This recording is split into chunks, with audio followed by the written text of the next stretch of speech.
पेटतो, सूर्य मावळल्यावर अर्ध्या तासाने बंद होतो. अंदाजे 7ला. सूर्य उगल्यापासून 3 तास अंदाजे 10 वाजेपर्यंत हा अग्नी नुसता धगधगत असतो. जे टाकू ते स्वाहा.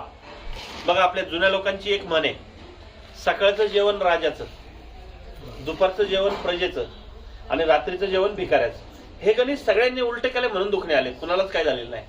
सकाळी राजाचं, पण आमच्या गावच्या भाषेत कुत्रं माग लागलं असतं. कामावर जायचे, शाळेत जायचे, नवऱ्याला कामावर जायचे, पोरांना शाळेत जायचे, करतायत तरी खात नाहीत. मग भूक तर लागते. सूर्य उगल्यापासून 3 तास प्रत्येकाला भूक लागते. मग त्याला पर्याय शोधलाय सगळ्यांनी. चहा, बटर, बिस्किट, खारी, बेकरी प्रोडक्ट, कॉफी, आणि त्याच्याही पुढचं रात्रीचा शिळा भात गरम करून फोडणीचा भात. तर ह्या सगळ्या मी म्हणतो बेकार गोष्टी आहेत. सकाळी राजा कधी शिळपाका खातो का? हे बिस्किट म्हणजे 6 महिन्याचं शिळ आहे. गव्हाच्या पिठाचं बिस्किट बनलंय. घरात चपाती बनवताना गव्हाचं पीठ किती दिवस शिल्लक ठेवतो ताई आपण? 12, 13, 15 दिवसाच्या वर गव्हाचं पीठ घरात शिल्लक ठेवत नाही. आणि बिस्किट 6 महिन्याचं खातो. मग ते शिळच आहे. हा मुद्दा समजून घ्या. तर सकाळचं राजाचं पण ताजं.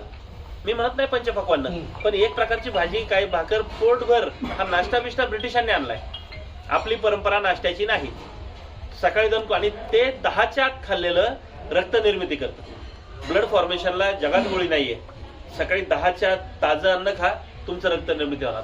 तर हा बदल करायचा. आणि 10च्या पुढं दुपारचं मध्यम, आणि आता रात्रीच्या जेवणावर सगळा खेळ आहे. खरा नियम आहे सूर्य मावळल्यावर जास्तीत जास्त अर्धा तास. इथं सगळ्या शहरी लोकांची तर सगळ्यांची फसगत होते. तर रात्री 9, 10, 11, 12, 1ला पण जेवणारी मंडळी आहेत. तर काहींचं म्हणणं आहे नाही, मला असे पण प्रश्न विचारतात, नाही माझा नवरा रात्री कामावरून 10ला घरी येतो, कसं काय तुम्ही सांगताय 7ला जेवायचं? त्याला माझं उत्तर आहे का, तुम्ही ज्या एरियात राहताय त्या एरियातलं चांगलं चालणारं हॉस्पिटलचा सर्वे घ्या. त्यातल्या 50 पेशंटचा सर्वे घ्या. त्या 50 मध्ये जैन मारवाडी किती आहेत मला सांगा. जैन मारवाडी किंवा गुजराती माणसं सूर्यास्तानंतर खातच नाहीत आणि डॉक्टरचं तोंडच पाहत नाही. तुमच्या ओळखीतलं कोणी मित्र परिवारामध्ये असेल जैन मारवाडी, मुद्दाम विचारा रात्री किती वाजता जेवता. मग त्या 50 पेशंटमध्ये ते 49 कोण आहेत?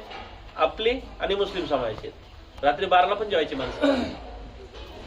काहींचं म्हणणं नाही आम्ही 10 शिवाय जेवूच शकत नाही. तर माझं त्यांना स्पष्ट उत्तर आहे, संध्याकाळी 7 नंतर 8ला, 9ला, 10ला, 11ला, 12ला, 1ला जितका लेट जेवताय त्या पटीत डॉक्टरसाठी पैसे तयार ठेवा. एक डॉक्टर तयार व्हायला पण 2 करोड खर्च आहे. त्याचं पण पोट भरलं पाहिजे. सगळ्यांनी नियम पाळू नका, त्याचा काही इलाज नाही. तर हे पाणी पिण्याचे 3 नियम आणि जेवणाचे 2 नियम पाळले ना, तुम्हाला गरजच नाही मग कशाची. तर हा मुद्दा आहे, म्हणून तो सगळ्यांच्या पुढे मांडला जातो. मग त्याच्यावर प्रत्येक